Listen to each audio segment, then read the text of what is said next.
अस्सलामुअलैकुम दोस्तों और साथियों, उम्मीद है आप लोग खैरियत से होंगे। एक आपने जुमला सुना होगा कि लातों के भूत बातों से नहीं मानते, यानी बाज़ कुछ लोग जो आपकी बातों से ना मानते हो तो आपको उनको लातों से अपनी टांगें मार के उनको मनाना होता है। लेकिन क्या करें, अगर आपकी टांगों में या लातों में पहले से ही दर्द होता हो, कड़ल पड़ते हो, तो आप क्या कर सकते हैं ऐसी सूरत हाल में।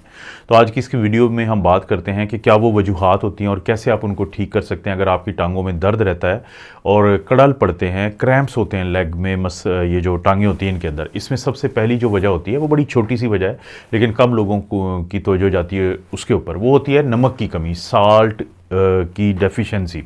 अब जो नमक होता है, वैसे तो हम ब्लड प्रेशर के मरीज़ों को कहते हैं कि आपने कम इस्तेमाल करना है। पहले तो हम कहते थे कि आप 5-6 ग्राम से ज़्यादा एक दिन में ना इस्तेमाल करें, और अब हम 3 ग्राम की बात करते हैं। लेकिन इन बातों को सुन के बहुत सारे लोग पहले से ही अपना नमक जो है वो बहुत कम कर देते हैं। तो नमक को ज़्यादा कम करने की वजह से क्या होता है कि उनके अंदर नमक की कमी होती है। अभी दोस्तों, ये जो नमक होता है ये हमारे मसल्स के काम करने के लिए बहुत ज़रूरी है। आपने देखा होगा कि अक्सर हमारे जो क्रिकेटर्स जो होते हैं उनको भी लेग क्रैम्प्स होते हैं, उनको भी मसल पुल हो जाता है, क्योंकि वो मेहनत करते हैं, वो बहुत ज़्यादा एक्सर्शन करते हैं। वो जब गर्मियों में बॉलिंग करवा रहे होते हैं और उससे उनका पसीना तो आता है जिसमें नमक जाता है, लेकिन वो अगर नमक वाला पानी ज़्यादा नहीं पीते तो उसकी वजह से नमक की कमी से भी मसल जो है वो उनमें क्रैम्प्स आता है। तो इसलिए कोशिश करें कि कुदरती तौर पे जो नमक मिलता है उसको इस्तेमाल करें। बहुत ज़्यादा ये जो हम चाइनीज़ साल्ट और फैंसी साल्ट लेते हैं ये ना लें, क्योंकि इनके अंदर बहुत कुछ और डला होता है। दूसरी जो वजह है लेग क्रैम्प्स की, वो होता है कि नमक के अलावा बाकी जो इलेक्ट्रोलाइट्स होते हैं, जैसे कैल्शियम है, मैग्नीशियम है, पोटेशियम है, इनकी कमी। और इनकी कमी में जैसे कैल्शियम की कमी हमारे जब सेल्स में होती है पट्ठों के अंदर, उसकी एक वजह होती है एक और चीज़ की कमी जिसको हम कहते हैं अरेकिडोनिक एसिड। अब वो लोग जो वो खाने खाते हैं कि जिनके अंदर कैल्शियम है, मैग्नीशियम है, पोटेशियम है और अरेकिडोनिक एसिड है, तो उनको ये कमी नहीं होगी और उनको ये मसल क्रैम्प्स नहीं होंगे। वो कौन से खाने होते हैं, जैसे अगर आप मछली खाते हैं, ख़ास तौर पे वो मछलियाँ जिनके अंदर हड्डी होती है, जैसे सार्डीन्स है, एंचोवीज़ हैं, ये मखसूस किस्म की मछलियाँ होती हैं। इसी तरह से अगर आप फैटी रेड मीट खाते हैं, यानी रेड मीट जो गोश्त होता है, आप चिकन खाते हैं, वाइट मीट वगैरह जो है, और फ़िश खाते हैं आप बहुत ज़्यादा। इसी तरह से आप ग्रीन लीफी वेजिटेबल्स खाते हैं और फल खाते हैं, जैसे केला है, खजूर है, सेब है, तो इनके अंदर कैल्शियम भी है, मैग्नीशियम भी है, पोटेशियम भी है और अरेकिडोनिक एसिड भी है। क्योंकि अरेकिडोनिक एसिड कैल्शियम को आपके मसल्स जो है उनके सेल्स के अंदर भेजता है और पोटेशियम आपके पट्ठों के लिए काम करने के लिए बहुत ज़रूरी होता है। तो दूसरी जो वजह है वो इन इलेक्ट्रोलाइट की कमी होती है कि जिसकी वजह से आप जो है वो आपके पट्ठों को कड़ल पड़ते हैं।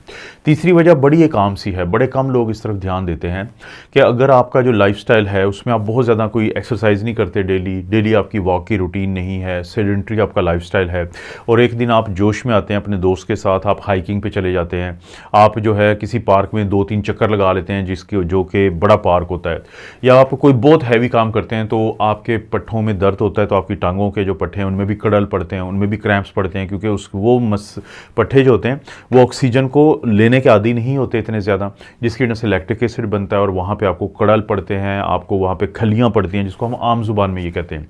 तो सेडेंट्री जो लाइफस्टाइल है उसको तब्दील करने की बहुत ज़्यादा ज़रूरत है। कोशिश किया करें कि डेली मैं तो बहुत ज़्यादा लोगों को कहता हूँ कि खुदा के लिए अपने आप को पहचानें कि आपका जिस्म एक इंजन है, एक गाड़ी है जो चलती है तो उसकी वजह से उसकी सेहत ठीक रहती है, और खड़ी रहती है तो उसकी सेहत बर्बाद होती है। तो कोशिश करें कि रोज़ाना बहाने से वॉक करें। अगर नहीं वॉक कर सकते तो हर घंटे के बाद ज़रूर अपने जिस्म को आप थोड़ी सी वर्जिश करें, ताकि आपका जिस्म तैयार हो इस तरह के चीज़ों का सामना करने के लिए। तो सेडेंट्री जो लाइफस्टाइल है वो भी एक बहुत बड़ी वजह होती है।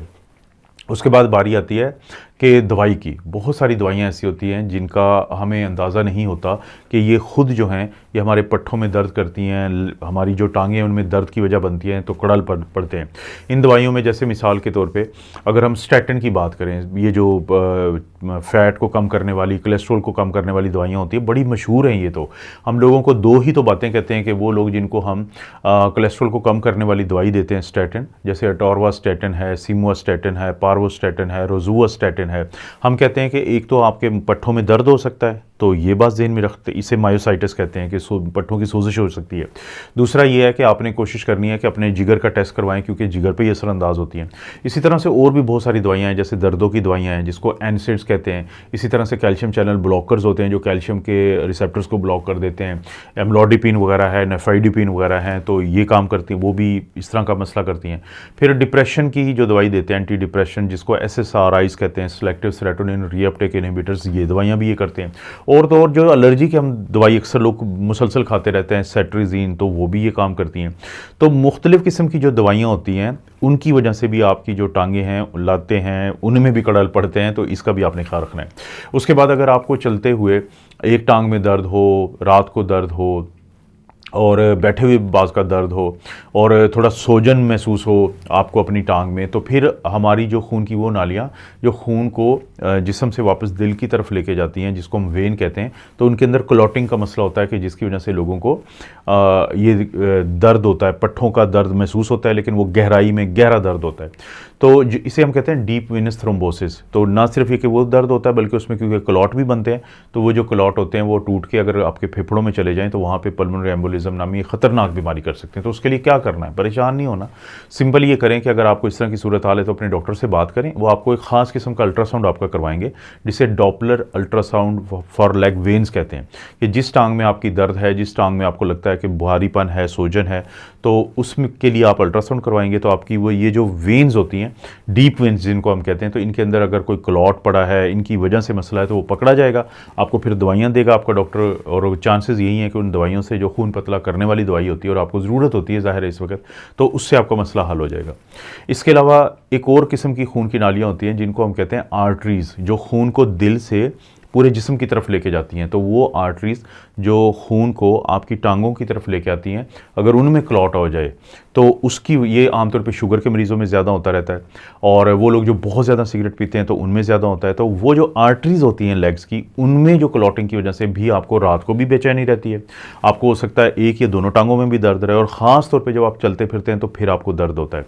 तो आप अपने डॉक्टर को ज़रूर दिखाएंगे इस मसले के लिए भी। तो डॉक्टर आपको एक ख़ास किस्म का टेस्ट करते हैं, उसको हम एंकल ब्रेकियल इंडेक्स कहते हैं। एंकल कहते हैं आपके टखने को, और ब्रेकियल ये है कि ये हिस्सा जो होता है, तो इनका प्रेशर चेक करते हैं कि दोनों में खून का जो बहाव है, खून की नालियों में, वो एक जैसा है या कम होता है। तो इस मसले में कम वैल्यू आती है कि आपका जो टांगों वाली नालियाँ हैं खून की, वहाँ पे कम खून का बहाव होता है और इधर नॉर्मल होता है। तो उस सूरत में फिर डॉक्टर आपका डॉपलर अल्ट्रासाउंड फॉर आर्टरीज़, एक अलहदा से एक अल्ट्रासाउंड होता है, वो करते हैं। और बाज़ का तो हम CT एंजियोग्राफी करते हैं ऐसे मरीज़ों की, क्योंकि फिर हमें स्टेंट डालना पड़ता है और ये चीज़ इस तरह से करनी पड़ती है। तो ये कुछ वो वजूहात हैं, ये हैं वो मखसूस वजूहात जो आपको टांगों में कड़ल डालती हैं, आपके पट्ठों में जकड़ाव और दर्द होता है टांगों के। तो अपने डॉक्टर से इस तरह के अलामात की सूरत में ज़रूर आपने बात करनी है।